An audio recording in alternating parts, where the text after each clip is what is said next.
Hello viewers, আসসালামু আলাইকুম। কেমন আছেন সবাই? আশা করি সবাই ভালো আছেন। তো ভিউয়ার্স, আজকের এই ভিডিওতে আমরা দেখব এমন 7জন ব্যক্তি যারা স্বয়ং আল্লাহকে চ্যালেঞ্জ করেছিল এবং তাদের সাথে পরবর্তীতে কি হয়েছিল সেটাই আজকের এই ভিডিওতে আমরা জানব। তো ভিউয়ার্স, আজকের এই ভিডিওটি যদি আপনাদের ভালো লাগে তাহলে অবশ্যই আপনার বন্ধুদের মাঝে শেয়ার দিবেন, আর আমার চ্যানেলটাকে অবশ্যই সাবস্ক্রাইব করে আর ভিডিওতে লাইক কমেন্ট দিয়ে দিবেন। তো চলুন আর দেরি না করে চলে যাই মূল ভিডিওতে। আসসালামু আলাইকুম ওয়া রাহমাতুল্লাহ। আজকের এই ভিডিওতে আমরা মানুষত্বের তারিখে অতিবাহিত হয়ে যাওয়া কিছু এমন মানুষের সম্বন্ধে জানব যাদের মধ্যে কিছুরা নিজের বুদ্ধির অহংকার, তো তার মধ্যে কিছু ধন দৌলতের অহংকার, আর কিছু তো এদের মধ্যে নিজের সৈন্যবাহিনীর অহংকার এমন অহংকারী হয়ে গিয়েছিল যে এরা এদের নিজের সৃষ্টিকর্তাকে মানে আল্লাহ তাআলাকে চ্যালেঞ্জ জানিয়েছিল। কিন্তু এরপর এই স্বল্প কিছুতেই অহংকারী হয়ে যাওয়া এই বোকা মানুষেরা কত দ্রুত জাহান্নামের আগুনে গিয়ে পুড়তে পুড়তে পৃথিবীবাসীর জন্য অহংকারের নিশানা হয়ে গিয়েছিল সেটা তারা নিজেও বুঝতে পারেনি। নাম্বার 1, ট্যানক্রেডো ন্যাবস। এই মানুষটি ব্রাজিলের ইলেক্টেড প্রাইম মিনিস্টার ছিল যে আল্লাহ তাআলা এবং তার অস্তিত্বের উপর মোটেই বিশ্বাস করত না। ব্রাজিলের শহর রিও ডিও জেনেরোতে একবার ভরা মজলিসে এই মানুষটি সিগারেটের ধোঁয়া আকাশের দিকে উড়িয়ে বলতে লাগলো, গড, দ্যাটস ফর ইউ। হে ঈশ্বর, এটি তোমার জন্য। আপনাদেরকে জানিয়ে রাখি যে আশ্চর্য অদ্ভুতভাবে এই মানুষটির মৃত্যু লাংস ক্যান্সারের কারণে হয়েছিল। ইলেকশনের প্রথমে এই ট্যানক্রেডো দাবি করেছিল যে সে অনেক বেশি মার্জিন ভোটে জিতে যাবে এবং দেশের প্রাইম মিনিস্টারও হয়ে যাবে, আর এই কাজটি করা থেকে তাকে স্বয়ং আল্লাহ তাআলাও থামাতে পারবে না। যদিও এরপর ট্যানক্রেডো ইলেকশন তো জিতে গিয়েছিল, কিন্তু যেমনই প্রধানমন্ত্রীর দায়িত্বকে নিজের হাতে তুলে নেবে তার এক রাত্রি আগেই এই ব্যক্তি ভীষণ অসুস্থ হয়ে যায়, আর তারপর প্রায় 38 দিন পর্যন্ত কন্টিনিউ অসুস্থ থাকার কারণে জাহান্নামের দিকে রওনা হয়ে যায়। যে মানুষটি বলেছিল তাকে প্রধানমন্ত্রী হওয়া থেকে স্বয়ং আল্লাহ তাআলাও থামাতে পারবে না, সেই মানুষটি প্রধানমন্ত্রী তো হয়ে গিয়েছিল, কিন্তু তার অহংকার এতটাই বেড়ে গিয়েছিল যে সেই প্রধানমন্ত্রীর সিংহাসনে 1 ঘন্টার জন্য বসতে পারেনি। 1 ঘন্টা তো দূর, 1 সেকেন্ডের জন্য বসতে পারেনি। Number 2, Stephen Hawking.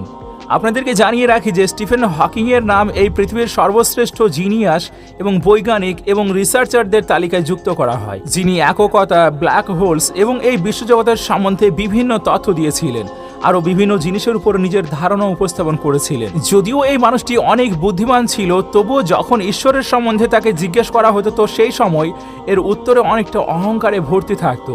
Stephen Hawking সবসময় বলতো যে যেমনভাবে আমরা জিন এবং পরীদের গল্প কাহিনী পড়ে থাকি, ঠিক তেমনইভাবে আল্লাহ তাআলা এই জিন পরীদের মতোই গল্প কাহিনী, আর যার কোনো অস্তিত্বই নেই। নাউজুবিল্লাহ। স্টিফেন হকিং নিজের কিতাবে আল্লাহর অস্তিত্বকে সম্পূর্ণভাবে এড়িয়ে যেত। স্টিফেন দাবি করেছিল যে এই কায়নাতের কোনো সর্বশক্তিমান সৃষ্টিকারী নেই, বরং এটি আপনা আপনি সৃষ্টি হয়েছিল এবং সেটি পরিবর্তিত হয়ে চলেছে। স্টিফেন হকিং একটি রাত্রিতে কোনো কনফারেন্সে আল্লাহর অস্তিত্বকে বড় জোর সোরে মিথ্যা প্রমাণিত করে বাড়ি ফিরে আসে, কিন্তু দুর্ভাগ্যজনকভাবে তার পরের দিনই স্টিফেন হকিংকে তার রুম থেকে মৃত বের করতে হয়েছিল। আপনাদেরকে জানিয়ে রাখি যে আল্লাহ তাআলার অস্তিত্বকে অস্বীকারী এই বৈজ্ঞানিকের ব্যক্তিগত জীবনও কোনো কাহিনীর থেকে কম ছিল না। স্টিফেন হকিং ইলেন ম্যাসেন নামের যে মেয়েটির সঙ্গে মোহাব্বত করত আর যে তার ওয়াইফও হয়েছিল, তিনি জানিয়েছেন তার সম্পূর্ণ জীবনটাই হ্যান্ডিক্যাপ্ট ভাবে অতিবাহিত হয়েছে, কিন্তু এরপরও তার শরীরে কিছু কিছু অংশে জখমের নিশানা পাওয়া যেত, আবার কখনো কখনো ঠোঁটে অনেকটা ক্ষত দেখতে পাওয়া যেত। তো দেখুন, আল্লাহ রাব্বুল আলামিনের দ্বারা সৃষ্টি প্রত্যেক জায়গাতে দেখা যাচ্ছে এবং সেটিকে দেখে আল্লাহর কথা মনে পড়ে যাচ্ছে, কিন্তু এই অহংকারী ব্যক্তি স্টিফেন হকিং এর এই পৃথিবীতে কোনো অস্তিত্বই নেই। নাম্বার 3, নিকো ব্লগ।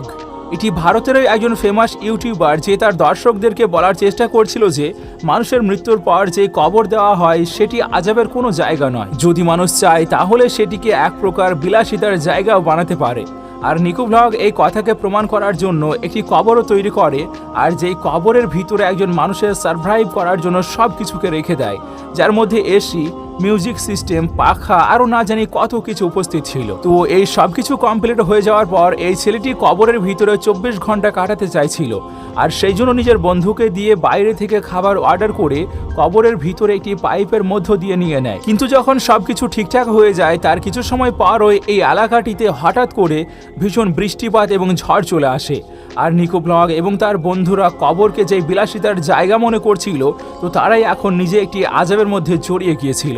কেননা এই বৃষ্টির পানি কবরের ভিতরে প্রবেশ করতে এরা যে কবরকে বিলাসিতার জায়গা বলছিল, সেটি তাদের জন্য আযাবের স্থান হয়ে যায়। তো যাই হোক, যেমন তেমন করে নিকোর বন্ধুরা তাকে কবরের ভিতর থেকে বের করে নিয়ে আসে আর তাকে অসুস্থতার জন্য হসপিটালে ভর্তি করা হয়। এরপর হয়তো নিকো এবং তার বন্ধুরা জেনে গিয়েছে যে কোন জিনিসকে নিয়ে প্র্যাঙ্ক করার প্রয়োজন আর কোন জিনিসকে এড়িয়ে যাওয়া দরকার। Number 4, Thomas Andrew. Thomas Andrew নিজের সময়ের সবচেয়ে বড় শিপ বিল্ডার মানে জাহাজ প্রস্তুতকারক ছিলেন। ইনি হলেন সেই ব্যক্তি যিনি নিজের সময়ের সেই বিখ্যাত এবং মহাসামুদ্রিক জাহাজ টাইটানিকের ডিজাইন তৈরি করেছিলেন। থমাস অ্যান্ড্রিও এই জাহাজকে নির্মাণ করার পর বলেছিল যে এটি বর্তমান সময়ের সবচেয়ে মজবুত এবং সবচেয়ে সুরক্ষিত একটি জাহাজ, যেটিকে স্বয়ং আল্লাহ সমুদ্রতে ডুবোতে পারবে না। কিন্তু ঘটনা ঠিক তার বিপরীত ঘটে গেল। টাইটানিক নিজের প্রথম সফরেই প্রথম যাত্রাতে একটি বড় হিমশৈলকে ধাক্কা মারে, আর এই ধাক্কাই এত জোর এবং এত গভীর ছিল যে যেই কারণে টাইটানিকের ভীষণ বড় ক্ষতি হয়। ক্ষতি এতটাই বেশি হয়েছিল যে টাইটানিক সমেত এর সঙ্গে 1500 জন যাত্রী ছিল, তাদেরকেও নিয়ে সমুদ্রের মধ্যে তলিয়ে পড়েছিল। এই দুর্ঘটনা এমন ছিল যে বড় বড় কোটিপতিরাই বেশি প্রাণ হারিয়েছিল, কারণ গরিবদের জন্য এই জাহাজে কোনো স্থানই ছিল না। আর সেই সঙ্গে থমাস অ্যান্ড্রিও দাবি করেছিল যে এটি খোদা তাআলাও ডুবাতে পারবে না। সেই থমাস অ্যান্ড্রিও এই জাহাজের সঙ্গে সমুদ্রতে বিলীন হয়ে যায়, এদূর পর্যন্ত যে এই হতভাগার লাশকে পর্যন্ত মানুষ খুঁজে পায়নি। নাম্বার 5, নমরুদ। নমরুদ হলো সেই শক্তিশালী বাদশাহ যে এই সম্পূর্ণ পৃথিবীর উপর রাজত্ব করেছিল। রেওয়ায়তে এসেছে 4 বাদশাহ সম্পূর্ণ পৃথিবীর উপর রাজত্ব করেছিল, তার মধ্যে 2 জন কাফের এবং 2 জন মুসলমান। তো সেই 2 জন কাফেরের মধ্যে একজন হলো নমরুদ। নমরুদ একজন এমন বাদশাহ ছিল যে নিজেকে খোদা তাআলার দাবি করেছিল, সেই সঙ্গে নিজের প্রজাদেরকে নিজের ইবাদত করার জন্য বলতো। যখন হযরত ইব্রাহিম আলাইহিস সালাম নমরুদকে ঈমান নিয়ে আসার জন্য দাওয়াত দেয়, তখন অহংকারী ভরা মন নিয়ে এই নমরুদ বলেছিল, ইব্রাহিম, তুমি তোমার আল্লাহকে বলো আমার সঙ্গে মোকাবিলা করার জন্য তার কোনো বড় ফৌজ পাঠিয়ে দেয়, কোনো পয়গম্বরের প্রয়োজন নেই। আপনাদেরকে জানিয়ে রাখি যে এই নমরুদ হলো সেই বাদশাহ যে ইব্রাহিম আলাইহিস সালামকে জ্বলন্ত অগ্নিকুণ্ডে নিক্ষেপ করেছিল। কিন্তু ইব্রাহিম আলাইহিস সালামকে স্বয়ং আল্লাহ তাআলা নিজের বিশেষ অনুগ্রহে সুরক্ষিত করে নিয়েছিলেন। তো যাই হোক, নমরুদের এমন অহংকার ভরা কথার কারণে আল্লাহ রাব্বুল আলামিন নিজের ফৌজ হিসাবে একটি ছোট্ট মশার বাহিনীকে পাঠিয়ে দেয়, আর যে মশারা শুধুমাত্র এই সৈন্যবাহিনীর রক্তকে শুষে নেয়নি, বরং তাদের হাড় থেকে মাংসকে পর্যন্ত তুলে নিয়েছিল। আর এই মশার মধ্যে একটি ছোট্ট মশা নমরুদের নাকের ভিতর দিয়ে তার মস্তিষ্কের ভিতরে প্রবেশ করে যায়, আর যে মশাটি নমরুদকে একটা লম্বা সময় পর্যন্ত কষ্টতে রেখেছিল। কষ্ট এমন ছিল যে এই বাদশাহ নিজের মাথাকে দেওয়ালে মারতে লাগতো, আর প্রজাদেরকে বলতো তার মাথার উপর যেন জুতোর বাড়ি মারতে। আর আল্লাহর কুদরত এমন, যেমনই তার মাথাতে জুতো মারা হতো তখন গিয়ে এর মাথা শান্তি হতো। এই কায়নাতের রবকে চ্যালেঞ্জ জানানো এই নমরুদ সেই তার পাঠানো একটি ছোট্ট ফৌজের একটি ছোট্ট সেনাবাহিনীর আঘাতে ঘায়েল হয়ে যায়। তারপর যে মানুষেরা একটা সময় নমরুদের সামনে মাথা ঝোঁকাতো, সেই মানুষেরাই নমরুদের মাথাতে চপ্পলের বাড়ি মারতে লাগলো। আর কয়েক বছর পর্যন্ত এই কষ্ট প্রতিনিয়ত থাকার পর এমন অবস্থাতেই এই বাদশাহ নমরুদের মৃত্যু হয়ে যায়। নাম্বার 6, আব্রাহা। 570 খ্রিস্টাব্দে ইয়ামান দেশে একজন শক্তিশালী এবং অহংকারী বাদশাহ আব্রাহার শাসন ছিল।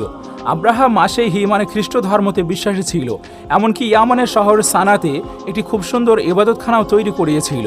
কিন্তু আব্রাহার দ্বারা বানানো এই ইমারত সেই সম্মান পায়নি যেটি আরবের শহর মক্কাতে অবস্থিত কাবা পেয়েছিল। তো এমনই অহংকারে ডুবে থাকা এই বাদশাহ নিজের একটি হাতির সৈন্যবাহিনী নিয়ে মক্কার উপরে আক্রমণ করতে আসে।